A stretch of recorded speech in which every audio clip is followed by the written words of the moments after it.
అనంతపురం జిల్లా కళ్యాణదుర్గం పట్టణం ఎమ్మెల్యే కార్యాలయం ప్రజావేదిక వద్ద మెప్మా ఆధ్వర్యంలో నిర్వహించిన అంతర్జాతీయ మహిళా దినోత్సవ వేడుకలకు పలు రంగాల్లో విశిష్ట సేవలు అందిస్తున్న మహిళలతో కలిసి ఎమ్మెల్యే అమిలినేని సురేంద్రబాబు ముఖ్యంతిథిగా పాల్గొన్నారు. ముందుగా ఎన్టీఆర్ విగ్రహానికి పూలమాల వేసి ఘన నివాళి అర్పించి మహిళలతో కలిసి MLA Amilineni Surendra Babu cake cut చేసి మహిళా దినోత్సవ వేడుకలు చేశారు. ఎమ్మెల్యే అమిలినేని మాట్లాడుతూ ఎన్టీఆర్ రాజకీయాల్లోకి వచ్చిన తరువాత మహిళలకు ఆమాన హక్కులు కల్పిస్తే ఆ హక్కులను చంద్రబాబు నాయుడు ముందుకు తీసుకెళ్తున్నారు. ఇప్పటికే అసెంబ్లీలో 40 మందికి పైగా మహిళలు ఎమ్మెల్యేలుగా ఉన్నారు. మన ప్రాంతంలో కూడా మహిళలు రాజకీయంగా స్వంత నిర్ణయాలతో ముందుకు సాగాలని కోరారు. తల్లిగా, చెల్లిగా, భార్యగా, సోదరిగా ఉంటున్న మహిళకు మన దేశంలో ప్రతి ఒక్కరూ పెద్ద పీట వేశారు. మన కరువు పీడిత ప్రాంతంలో ముఖ్యమంత్రి, ఆర్థిక మంత్రి గారు హంద్రీనీవాకు రైతులకు ఇవ్వాల్సిన పరిహారం అందరికీ అందిస్తాం. చెరువులకు నీరు ఇచ్చేందుకు అవసరమైన ప్రణాళికలు తయారు చేస్తున్నాం. 14 నియోజకవర్గాల్లోనూ టీడీపీ ఎమ్మెల్యేలే ఉండటంతో ప్రభుత్వం మీద ఒత్తిడి ఉంటుంది. రోడ్లు అన్ని అభివృద్ధి చేస్తాం. ఎన్డీఏ ప్రభుత్వంలో 33% మహిళా రిజర్వేషన్ ఏర్పాటు చేశారు. అనంతరం పలు రంగాల్లో విశిష్ట సేవలు అందిస్తున్న మహిళలకు సన్మానం, మూమెంటోలు అందజేశారు.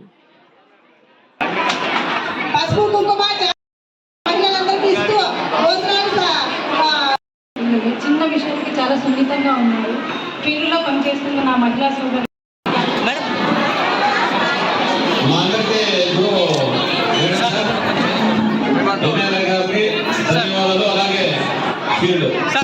అంతర్జాతీయ మహిళా దినోత్సవం సందర్భంగా సన్మాన కార్యక్రమం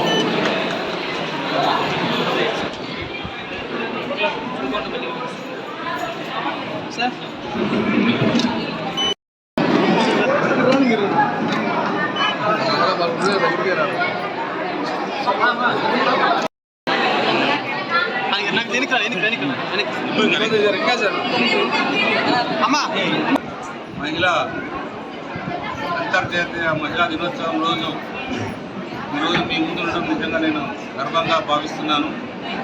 ఎందుకంటే ఏదైతే ఇప్పుడు చెప్పారో మన ఒక తల్లిగా కావచ్చు, ఒక చెల్లిగా కావచ్చు, ఒక భార్యగా కావచ్చు, ఒక ఏదైనా కావచ్చు, వాళ్ళ తర్వాతే మన సంస్కృతి కూడా అలాగే కొనసాగుతుంది.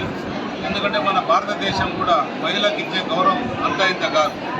ఇతర దేశాలు కూడా మన భారతదేశం వైపు చూస్తున్నాయి. ఈ సంస్కృతి ఎందుకు వీళ్ళు మహిళలకు ఇంత గొప్పగా చూస్తారంటే వాళ్ళకి ఇప్పుడిప్పుడే అర్థమవుతుంది. మహిళలను గౌరవిస్తే మొత్తం కుటుంబం అంతా బాగుంటుంది, ఆర్థికంగా ఎదుగుతారు, వాళ్ళ అన్ని రకాలు కూడా బాగుంటారని అందరూ కూడా భావిస్తున్నారు. ఏదేమైనా కూడా మన ప్రాంతంలో మనం కరువు పీడిత ప్రాంతంలో ఉన్నాం. మొన్ననే అసెంబ్లీలో కూడా మీరు చూశారు, చంద్రబాబు నాయుడు గారు ప్రత్యేకమైన శ్రద్ధ చూపించి, అలాగే మన ఆర్థిక మంత్రి, జిల్లా వాసి అయిన ఆర్థిక మంత్రి గారు పయ్యావుల కేశవ్ గారు కూడా మన హంద్రీనీవాకు సంబంధించి 3,200 కోట్లు కేటాయించడం జరిగింది. అంటే ఇప్పుడు పేపర్లో మాత్రం 2,300 కనిపిస్తుంది. అది కాకుండా కూడా ఇంకా అధికంగా ఒక 1000 కోట్ల దాకా ఉంటుంది. ఏదేమైనా కూడా ప్రత్యేకంగా మేము అడిగాం, రైతులకు ఏదైతే మన భైరవానికి సంబంధించి ఏదైతే భూమికి సంబంధించి ఏదైతే వాళ్ళకి ల్యాండ్ అక్విజిషన్ సంబంధించి డబ్బులు ఏదైతే ఇవ్వాలో ఆ డబ్బులన్నీ కూడా రైతులకు చెల్లించాలని కూడా కోరడం జరిగింది. ఖచ్చితంగా అవన్నీ కూడా సకాలంలో చెల్లిస్తాం. ప్రత్యేకంగా మన భైరవానికి కూడా నిధులు కేటాయించారు. ఎంత మనం పని చేసేంత నిధులు వస్తాయి. కాకపోతే ఇంకా కూడా అవి ఏప్రిల్, మే నుంచి జరుగుతాయి. ఇంకా కూడా కొన్ని చెరువులు కూడా ఇప్పుడు కాలువల వరకు జరిగిపోయాయి. చెరువులు కూడా ఎస్టిమేట్ చేయాలి, చెరువుకు ఏ విధంగా నీళ్లు తీసుకోవాలి, అవన్నీ కూడా ప్రక్రియ ప్రారంభమైంది. అన్ని చోట్ల కూడా జరుగుతున్నాయి.